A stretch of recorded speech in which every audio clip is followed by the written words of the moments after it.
Now, I have a week before No Way Home comes out. You know what that We means? have to watch every Spider-Man movie there is, including the ones he's just in, like Avengers and Civil War. So yeah, we got about 9 more movies to go. So let's get started. One down, only 9 more to go.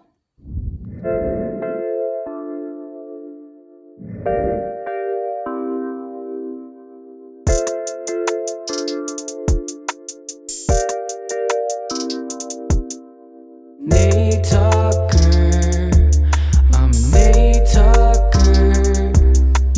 Nate Tucker, I'm Nate Tucker.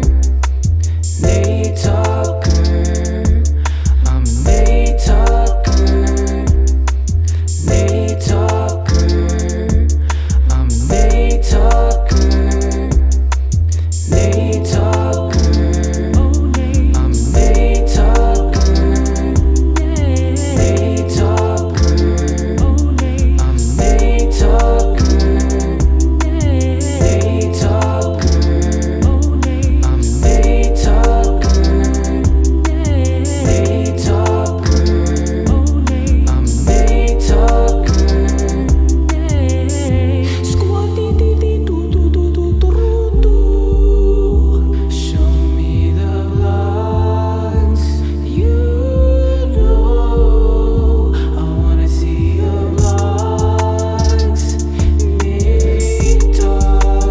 What is up, little Nates, and welcome to a new episode of Nate Talk. Now, before we get started today, I just want to say one thing. Please ignore my mouth. I know I have these 2 holes up here in my teeth, but here's the thing. I just got some oral surgery done today, so I cannot wear my retainers for the next few days. I gotta say, guys, my mouth is also in a good amount of pain.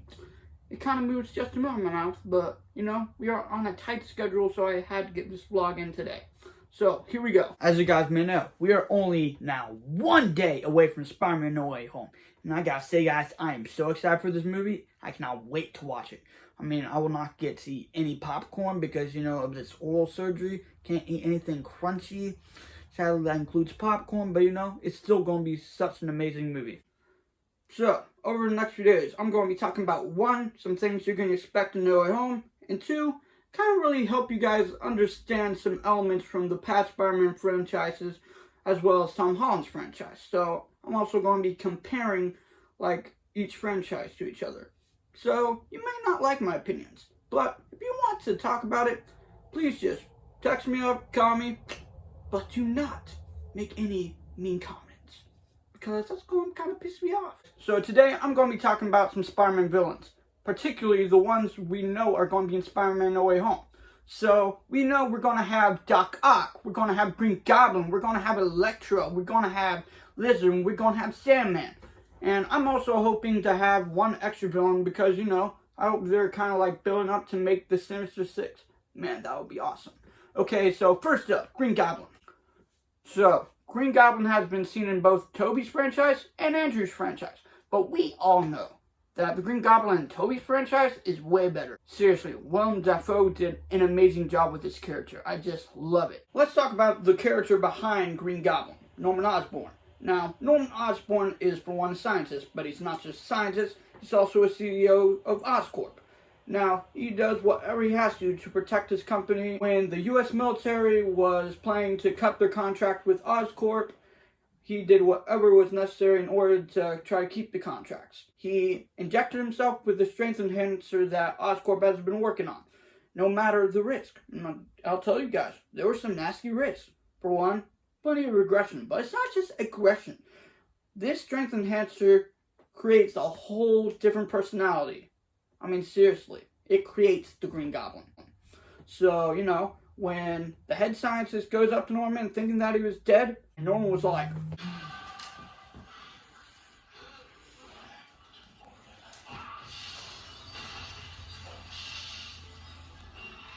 after Green Goblin killed that 1 scientist, he did a few other things to make sure that Norman would keep his power, keep his company, without Norman knowing at first. So, first thing he does, he destroys his main competition.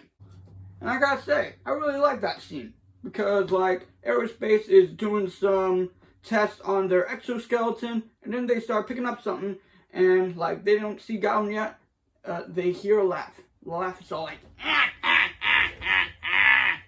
and then Goblin just shows up on his glider, throws a pumpkin bomb at the exoskeleton, and then basically bombs the rest of the place, killing off a bunch of other aerospace people and, of course, U.S. General.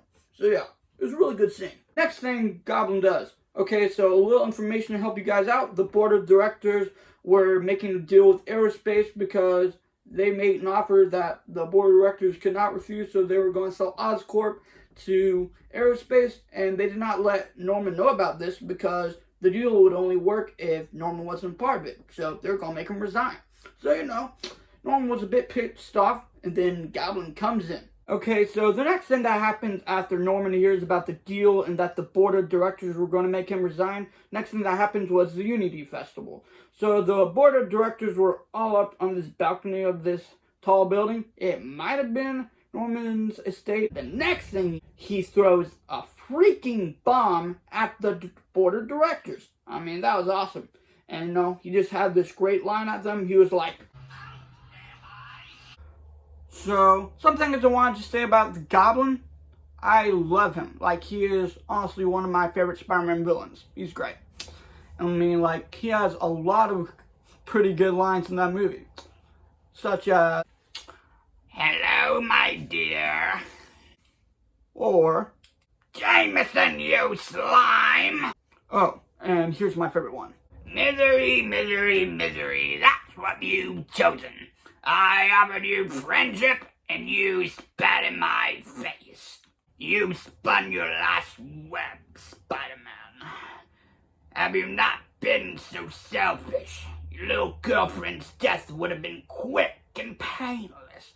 But now that you really pissed me off, I'm gonna finish her off nice and slowly. MJ and I, we're gonna have a heck of a time. I said heck because I don't want to say the other word. Another thing I love about Green Goblin is that he is an amazing fighter. Like at the Unity Festival. Like Spider-Man just kind of tries to throw a punch at him, but Green Goblin catches it like this, and then he's all like, impressive! And then he just... Another great fight scene is the cemetery scene because Goblin was like seriously beating the crap out of Peter. Like seriously, it was insane.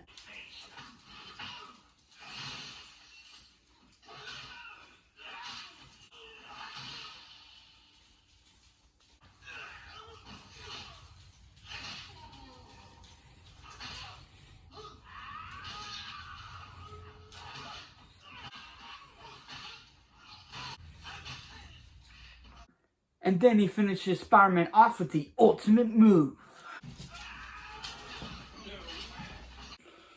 Okay, another thing about Green Goblin is that he is ruthless. He does whatever he has to crush Spider-Man. I mean, that includes attacking his heart. I mean, seriously, like, first thing he does to attack his heart, he goes after Aunt May. And he be like...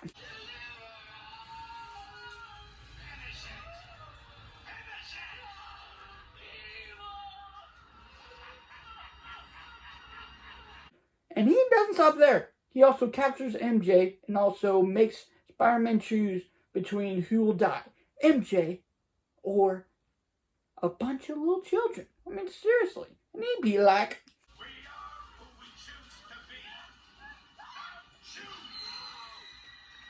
be. Another fun fact about Green Goblin. He is a great songwriter, you know?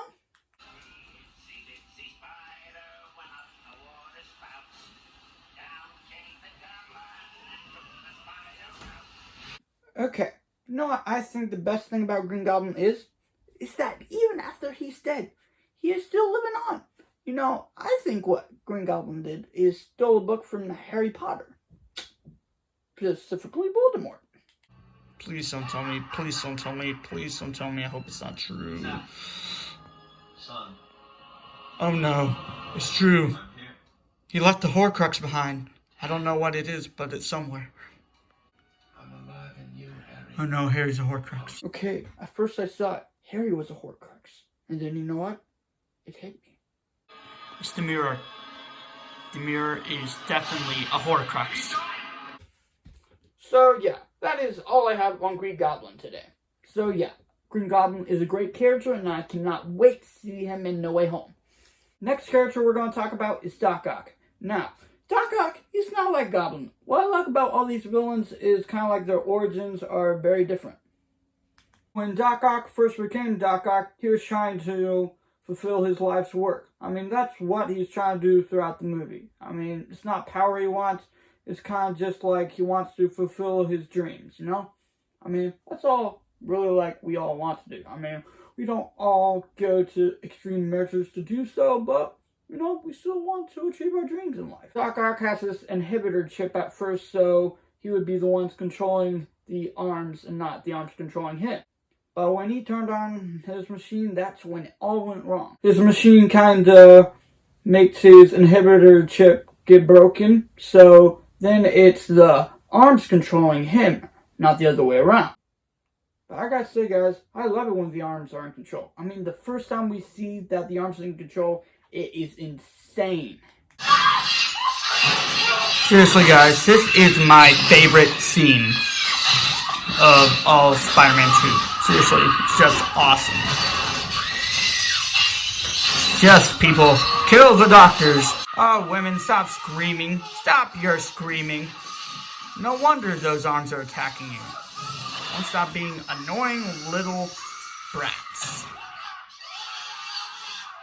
Oh no, might as well just stop your resistance. It's not going to do any good, bro. I mean, just look. You don't stand a chance. Oh, just. Come on, guys. Just accept your fate. Accept your defeat. And just look at this. As you see, death. Painful death. Seriously, guys, those arms are insane. Now, fun fact. So, back when they were making Spider-Man 2, CGI was not as good as it is today. So, they used, like, puppets to make the arms move. So, yeah, like, people were controlling the arms. It wasn't CGI, like it's going to be in No Way Home, which I'm really excited to see how that goes. I mean, seriously, just look at this one scene where Doc Ock and Spider-Man are fighting. Seriously, that part is awesome. I think it's really cool, especially since they're puppeteering all of that right now. So, one thing about Doc Ock, he loves to play a good game of psych. So, he will make you think that he's going to do one thing, and then, psych, he does the complete opposite. For example, Hand her over! Of course! Easy now! Butterfingers. another thing about Ock is that those arms of his, they're going to pop out when you least expect it. I mean, seriously. Like, watching those arms pop out is like watching a horror film. Okay, guys. So, he's hearing something. He's hearing something, like, on the edge of the building. Like, he's wondering, like, wait, where's that coming from? Okay, guys. So, he just slowly walks over to the edge of the balcony. Just wait for it, guys. Just wait for it. Just wait for it, guys. And boom! Instant scare. Now, Doc Ock, he really does not kill people unless it interferes with his plans. I mean, if he absolutely has to kill them, he'll kill them. I mean, again, he's a villain. But he's a villain with a code. You got what you needed for your little science project. Now let me go. I can't let you go. You'd bring the police. Now, like Spider-Man, Doc Ock also has a little spider sense as well.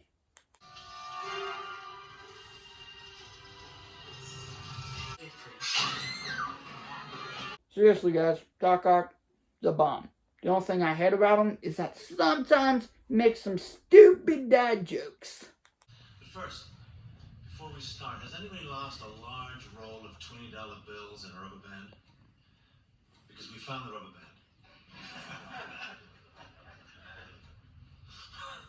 It's a terrible joke. Seriously, Doc, no one likes dad jokes. They're awful. So that's all I'm going to say about Doc Ock. As I said, great. Now, since I'm running out of time, I'm only going to talk about one more villain, which is Electro. So we see Electro in The Amazing Spider-Man 2, which is Andrew Garfield's franchise. But who knows? We might have actually seen him in Tobey's Spider-Man 2. Yo, Electro, is that you, bro? Looks familiar, right?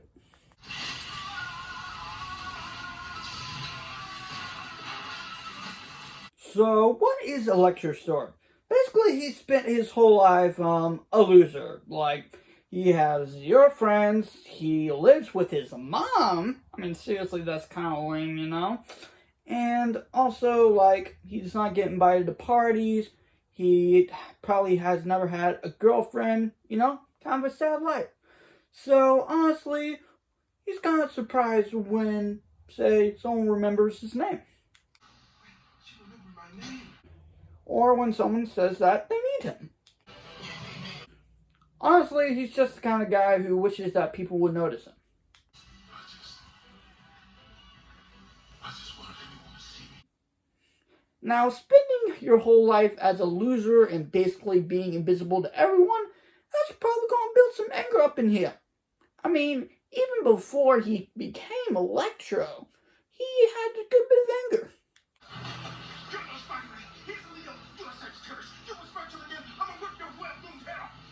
Now, just imagine what he does when he first becomes Electro.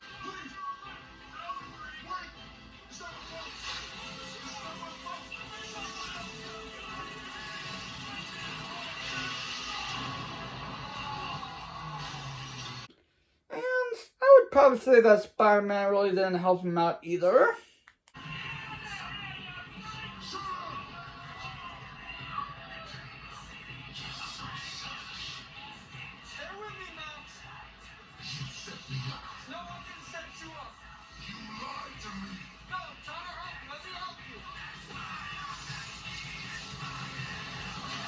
After that fight, we're really starting to see a lot more of Electro's angry side.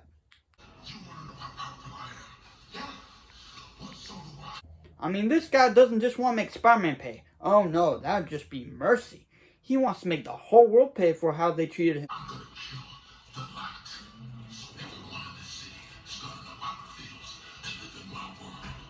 A world without power, a world without mercy, a world without Spider-Man. And from that point on, Max Dillon is dead. Who is he now? Now, there comes some downsides with Electro's powers. For one, a crazy big stupid ego. I will control everything, and I will be like a god to them. A god named Sparkles? And don't even get me started on that bad breath of his. You ready to give up? But, along with the downsides of his powers, there are also some great perks. His powers give him the potential to become a great musician. Yeah, guys. This is a new way to make music. I kind of like it. Dang. Who knew that music could actually hurt people? Like, physically. So, that's all I got for Electro, guys. Now, I'm kind of excited to see him in this new movie. I kind of hate that he's not blue, but, he's probably still going to be a great villain.